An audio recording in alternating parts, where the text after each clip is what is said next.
Hey folks, welcome to another Triple T Thursday. For those just joining us, that's tools, tips, and talk, where we'll discuss info for the knife maker. In today's episode, we're going to talk about something that people ask a lot, which is, how do I price my knives? How do I evaluate my knives? So we're mostly going to focus on self-evaluation, looking at your knives, deciding kind of how you compare your knives to what you might see. Because I always tell people, go to blade shows, go to shows where other people are showing their knives, and then be able to look at those knives and honestly compare them to yours. So we're going to cover a bit of that, how to go into pricing your knives, what the approach is, but mostly how to evaluate your knives and what to look for. Let's go down to the table. We'll talk about a few of my knives that I'm going to evaluate myself and rip myself apart on a few of them. Let's go take a look. So I'm going to be reviewing these three knives and just talking about them in relation to the important things that I look for and most people look for when they look at knives. And, you know, what separates a good knife from one that needs a little work. So first off, the profile. The profile needs to make sense. It needs to be, has to have the right flow. And here's an example of something I'll talk about. In this Bowie, you can see that, I'll put it more in focus, the handle is a smooth transition from the spine to the handle. Okay? That's an important aspect here. It's a stylistic thing that makes it flow correctly. Same here. There isn't like a drop after the guard, and it's nice and it's kind of even. It flows nicely.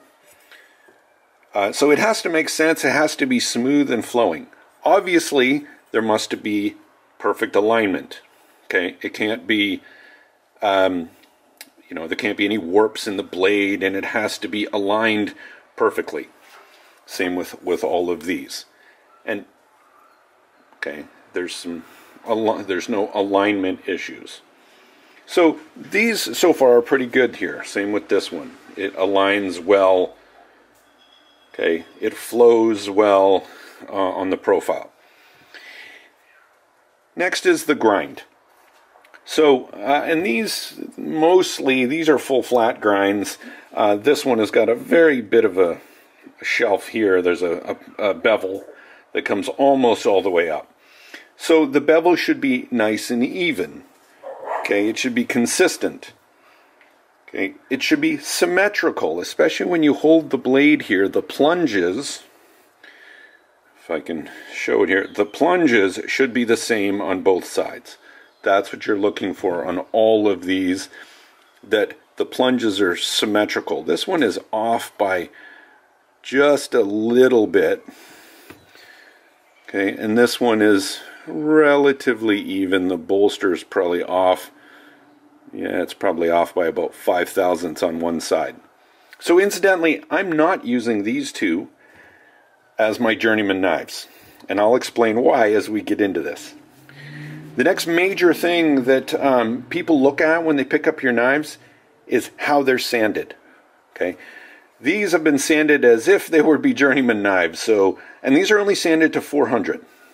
Okay, you will see that there are no J hooks, which is when you sand and then you stop and you get a little hook. These are all sanded perfectly in one fine motion. Okay, all the lines run one direction. And the way you do this is sand it normally and then take the edge of the sandpaper with a soft backer, start here and just drag one direction. So that's important to maintain good sanding lines. And make sure it is hand sanded. I know there's some trends for some people to go with a more raw, right off the grinder finish. I'm not a fan. Personally, I know some people are. I'm personally not a fan of that. The ABS will not accept that. So if you're looking to do ABS knives, that's not okay. They need to be hand sanded. Other things, obviously you can't, the things to look for sanding is make sure there's no grind lines right at your plunge here. That's an easy place to leave grind lines. And the other one that I have a real pet peeve on is when there's grind lines on your pins. Make sure that your pins are nice and smooth. Okay, and there's no grind lines on your pins. And these are pretty good. We'll get into what the issues are with this one, with these. Also, no rings. This is not sanding, but no rings around your pins. Okay, so here the pin is nice and clean. There's no dark ring around the pin. Same with this one. Okay, the pins look nice. That means the hole for the pin is exactly, oh, there is a scratch on this pin. The holes for the pins are exactly sized to the pins. This one is a little bit, there's a little bit of a dark ring on that side of the pin here. So that one's not perfect. One of the issues with this blade, if you guys can see it, is the tip is rounded just a bit, and this is not sharpened yet, so some of that will come out with sharpening, but I rounded off the tip a little bit on this knife. So you notice not on that side, but on that side it's rounded just a bit. So that's not okay. This one is pretty good. Next we get into fittings and guards, and this is where this one falls down a little bit. So I decided to do a museum fit here, and if I hold it here, it's not too bad, but this one is sanded almost directly to the, I can feel that it's smooth here, but I can feel the bump here, so it's just not a perfect fit here. Also, there is a slight gap, where is it, here, between the spacer and the handle. There's a little bit of a gapping up here. So that's not okay. Obviously, you don't want any gapping in your handle. Okay, I find a little bit of a gap right, I need a pointer, right here. Okay, that I don't like. But otherwise, this one is pretty good. That looks like a gap, but I think that's just a bit of dirt there. There's no gap here. So overall, that's good. I like the blade, but the fitting with the guard is just not perfect on this. So that's one issue on that blade. On this one, there are some scratches in the bolster, which I can get rid of, but it's, yeah, the fit up here, I can feel the transition between the bolster and the blade here, and the handle, it drops a little bit, which is not here. It's perfectly smooth. Like I can't tell, if I close my eyes, I can't tell where the bolster starts and the handle starts. But I can feel it here, and here is fine. So you can tell where I took it up to the grinder.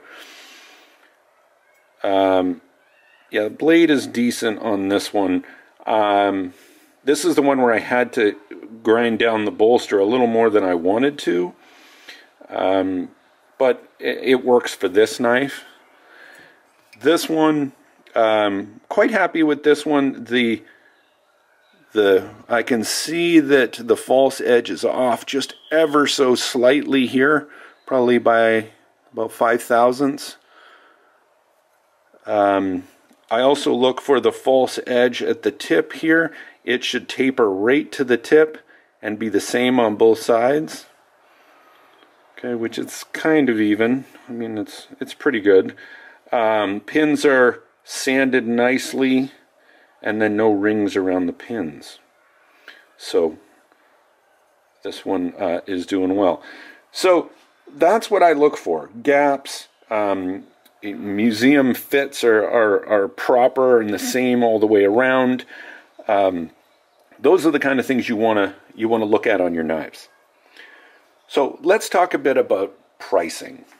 There's no magic formula for pricing. I always recommend give away your first 10 knives or more until people start asking you, what you charge for them. And after that, I would start just by making knives and basically covering your costs. And some people will violently disagree. You should be getting what your labor is. But when you start out, your knives probably aren't, you're going to have some issues in your knives, and people need to understand that, yeah, that's why your prices are the way they are, and they're eventually going to increase. Also, don't forget things like consumables, belts, propane, electricity, sandpaper, epoxy, pins. All that stuff costs money, so factor that in when you're doing your knives.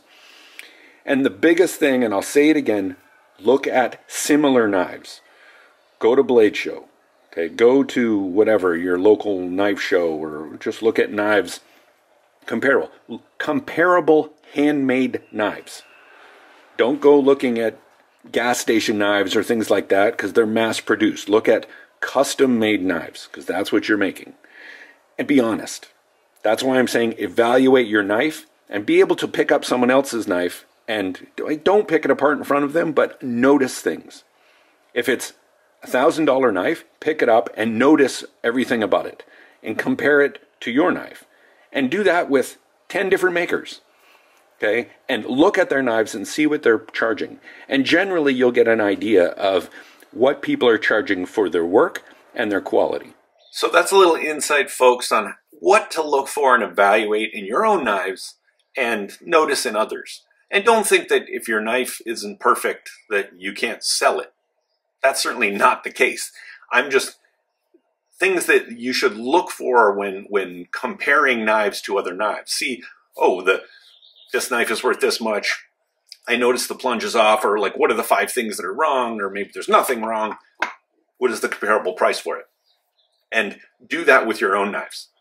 I never like to, when people ask me, what should I sell this knife for? That is completely subjective, and I never like to give an answer to that question. I'll never tell someone, I think you could sell this knife for this much, because I don't want to lowball them, and I don't want to give them some higher number. I just do not like answering that question. I would say, get whatever you can for the knife, but be honest. Give your customers value based on what you think your skills are at. And being honest is what we all try to do in the business. So I try to be honest and brutal with myself on what's wrong with my knives. I am certainly not perfect by any means, and I'm not at the master level and striving to be at a journeyman level. So that's what I look for, and that's where I'm trying to get to. So hopefully this was informative to you folks, and you got something out of it, and we'll see you on the next one. Thanks, guys.